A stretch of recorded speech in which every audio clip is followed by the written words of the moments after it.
Assalamualaikum warahmatullahi wabarakatuh. Perkenalkan, nama saya Nina Apriliani, NIM 340219202 dari kelas manajemen. Di sini saya akan membahas pertemuan ketiga dari mata kuliah Sistem Informasi Internet. Yang pertama tentang standar operasional prosedur atau SOP. SOP itu apa? Menurut pendapat para ahli. Menurut Laksmi, standar operasional prosedur merupakan dokumen yang berhubungan dengan prosedur yang dikerjakannya secara kronologis guna menuntaskan suatu pekerjaan yang berfungsi untuk mendapatkan hasil kerja yang paling efektif dari pekerja dengan biaya terendahnya. Kemudian ada dari Sailendra tahun 2015. Menurutnya, standar operasional prosedur adalah pedoman yang dipakai untuk membenarkan bahwa aktivitas operasional organisasi maupun perusahaan dapat berjalan secara baik dan lancar. Kemudian ada dari Hijab, yaitu standar operasional prosedur merupakan sebuah urutan mengenai tahapan pelaksanaan suatu pekerjaan di mana pekerjaan tersebut dikerjakan. Bagaimana mengerjakannya, bila mana mengerjakannya, di mana mengerjakannya, dan siapa yang mengerjakannya. Kemudian untuk yang terakhir, ini menurut Cipto Atmoko tahun 2011, menurutnya standar operasional prosedur adalah suatu panduan atau pedoman yang dipakai untuk mengerjakan sebuah tugas pekerjaan sesuai dengan fungsi dan alat penilaian kinerja instansi non-pemerintah atau pemerintah. Non-usaha atau usaha yang berdasarkan kepada administratif, indikator-indikator teknis, dan prosedur kerja prosedural sesuai tata kerja, dan sistem kerja pada unit kerja yang saling berkaitan.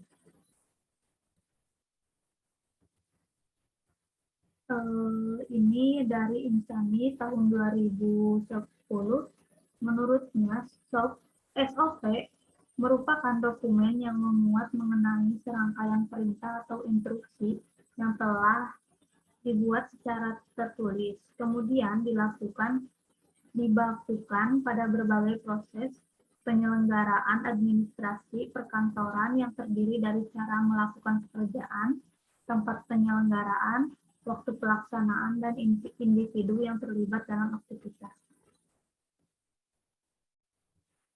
Prosedur operasi standar atau standar operasional prosedur dalam bahasa Inggris, Standard Operating Procedure, yang dapat disingkat sebagai SOP, adalah suatu alur cara kerja yang sudah terstandarisasi.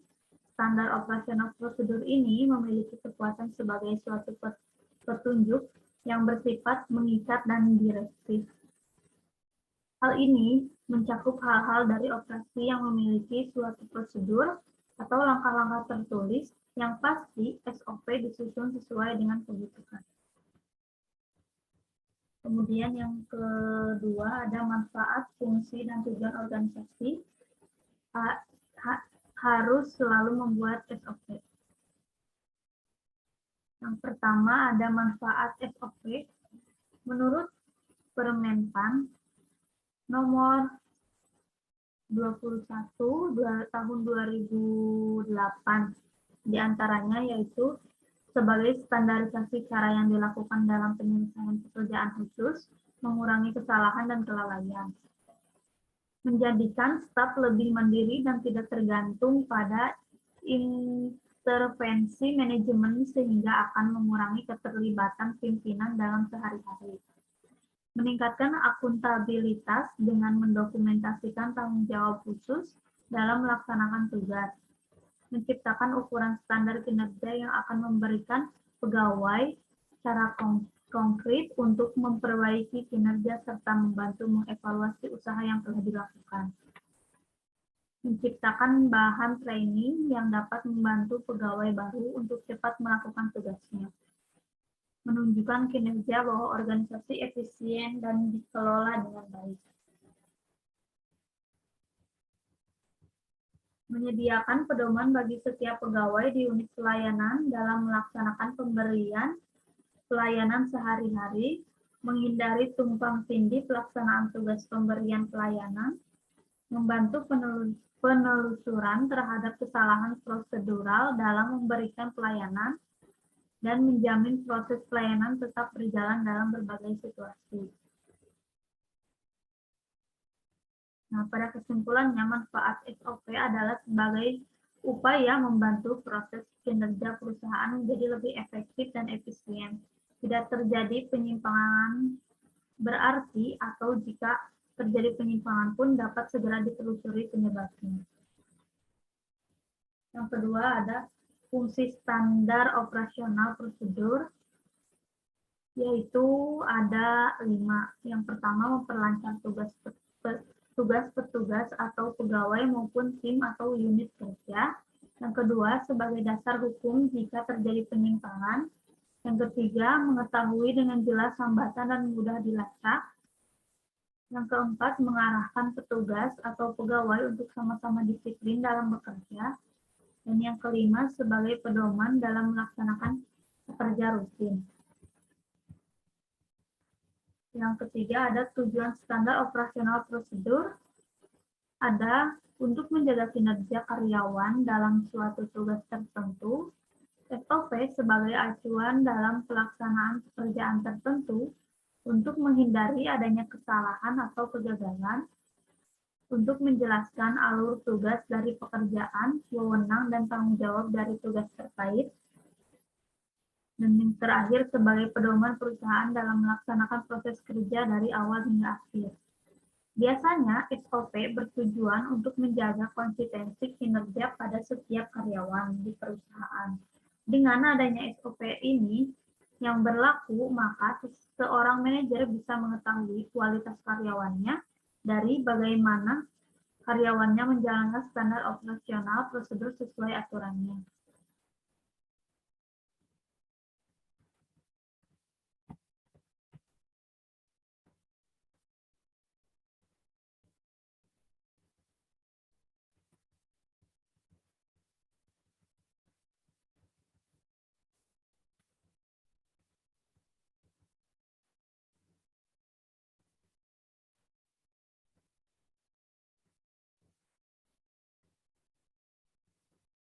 Arti dan lambang flowchart dalam membuat SOP. Yang pertama ada flow direction symbol, yaitu simbol yang digunakan untuk menghubungkan antara simbol yang satu dengan simbol yang lain. Simbol ini disebut connecting line. Yang kedua ada terminator symbol, yaitu simbol untuk permulaan atau akhir dari suatu kegiatan. Yang ketiga ada konektor simbol, yaitu simbol untuk keluar masuk atau penyambungan proses dalam lembar atau halaman yang sama. Yang keempat ada konektor simbol, yaitu simbol untuk keluar masuk atau penyambungan proses pada lembar atau halaman yang berbeda. Ada processing simbol, simbol yang menunjukkan pengolahan yang dilakukan oleh komputer.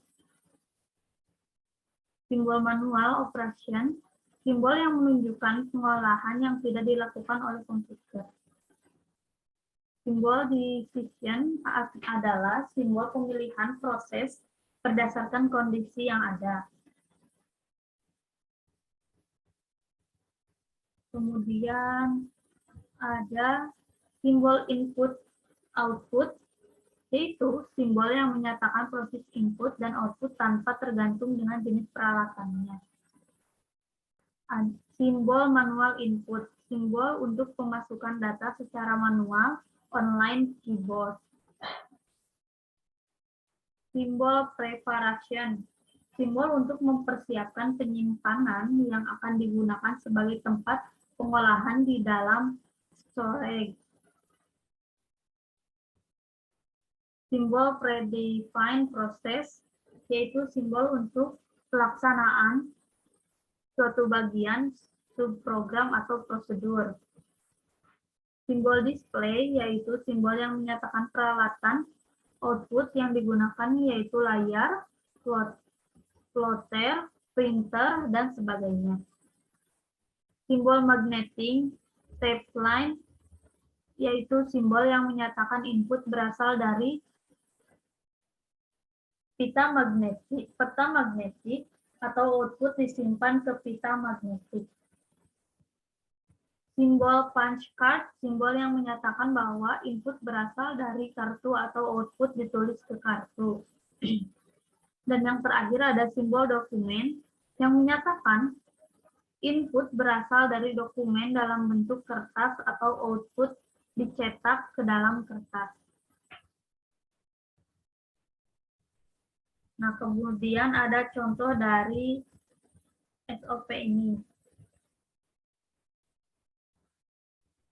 Standar operasional prosedur perhitungan kartu persediaan. Dokumen dari PT Satya Arta tanggal 19 Maret 2022. Di sini kegiatannya yang pertama, karyawan produksi melaporkan produk jadi. Pihak terkait dalam bagian produksi ada laporan produk jadi. Yang kedua ada manajer produksi melakukan pengecekan, di mana di bagian produksi ini mereview dari manajer produksi. Untuk yang pertama, dokumennya itu lembaran atau angket hasil produksi. Yang kedua, scan QR code. Yang ketiga, manajer produksi memberikan tanda tangan, di mana di sini harus melalui persetujuan manajer produksi, ya atau tidaknya. Nah, di sini karena manajer produksi menyetujuinya, berarti di sini jawabannya adalah ya. Yang keempat, laporan produk jadi dikirim kepada bagian gudang. Untuk bagian produksinya, laporan produk jadi. Kemudian untuk bagian gudang juga sama, yaitu laporan produk jadi, di mana dokumennya berupa lembaran atau angket hasil produksi. Yang kelima, bagian gudang melakukan pemeriksaan dan perhitungan fisik persediaan. Diperiksa dan dihitung fisik, dokumennya scan QR code. Yang keenam, bagian gudang melakukan update persediaan. Di mana di sini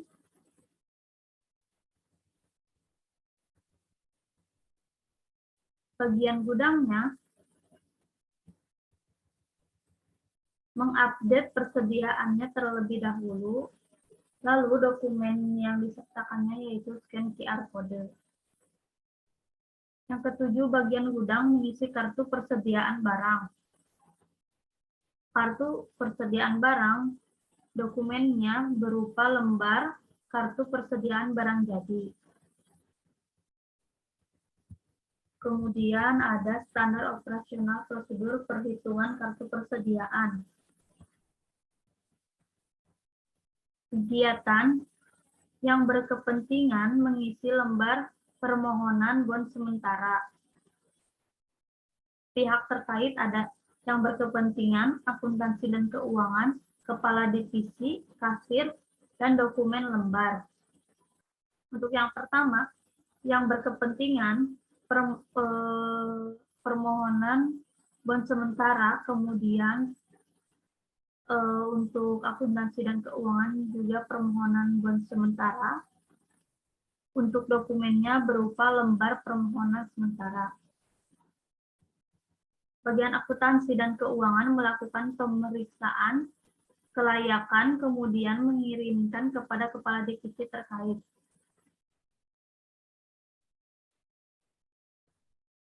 akuntansi dan keuangan diperiksa kelayakannya dan diperiksa kepada kepala divisi permohonan bond sementara dan kasir juga permohonan bond sementara. Lalu untuk yang ketiga,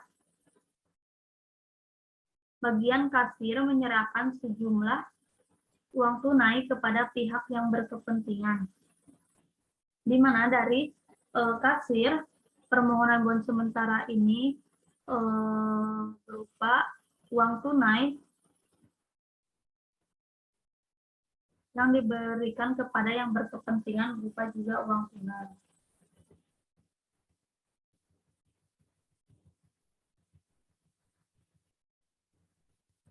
Selanjutnya ada standar operasional prosedur quality control.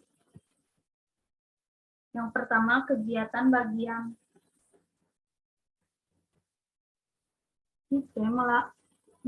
melakukan pemeriksaan hasil produksi. Quality control ini melakukan pemeriksaan hasil produksi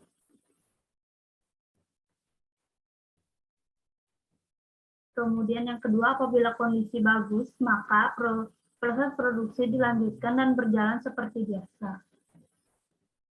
Jadi di bagian quality control ini dicek terlebih dahulu apakah kondisinya bagus atau tidak. Untuk bagian quality control, kondisinya bagus, tetapi di bagian produksi kondisinya tidak. Jika kondisi tidak bagus, maka bagian quality control melaporkan kepada bagian produksi. Nah, karena di sini bagian produksinya tidak bagus, maka terdapatlah penerimaan laporan. Dokumennya berupa lembar laporan permintaan perbaikan. Yang ketiga, bagian produksi melakukan perbaikan produk.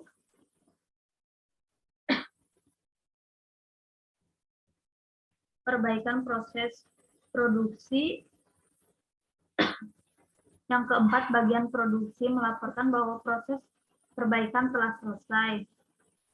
Kemudian, karena perbaikan proses produksi telah selesai, maka bagian quality control ini mendapatkan pelaporan perbaikan.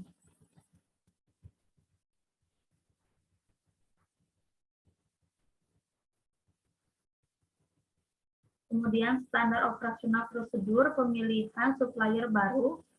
Kegiatan yang pertama, staf pembelian melakukan identifikasi supplier baru, menerima penawaran baru, dan menyeleksi supplier.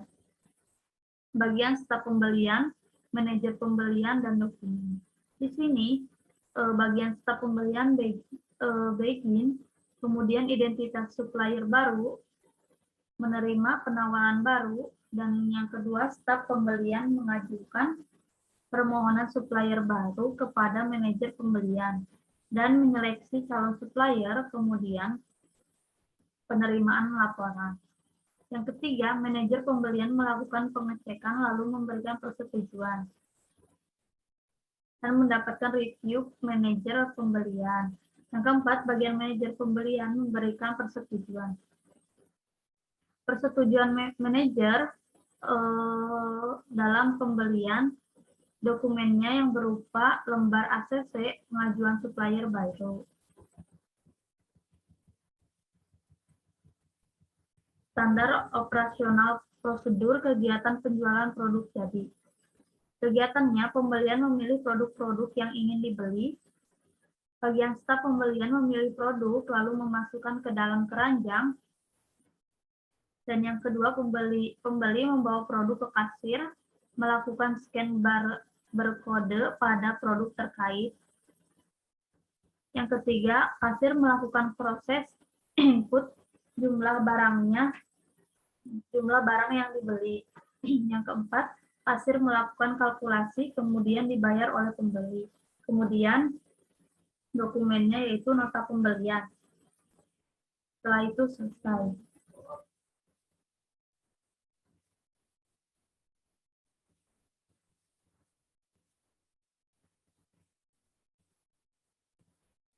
Nah, kemudian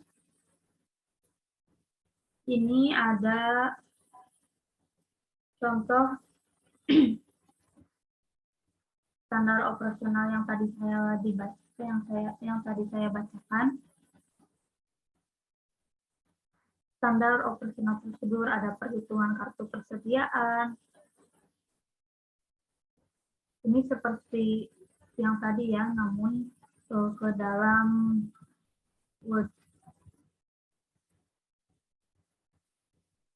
Perhitungan kartu persediaan, kemudian ada quality control,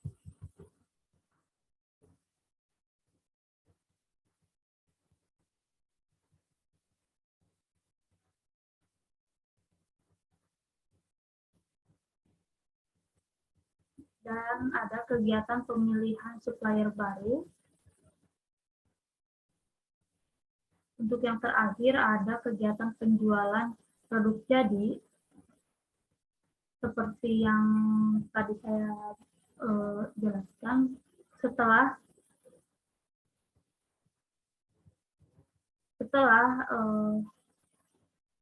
kegiatan penjualan produk jadi ini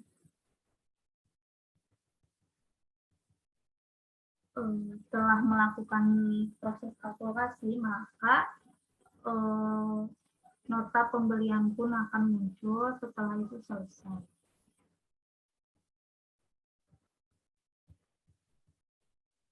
Nah, mungkin sekian yang dapat saya sampaikan. Wabillahi taufiq wal hidayah. Wassalamualaikum warahmatullahi wabarakatuh.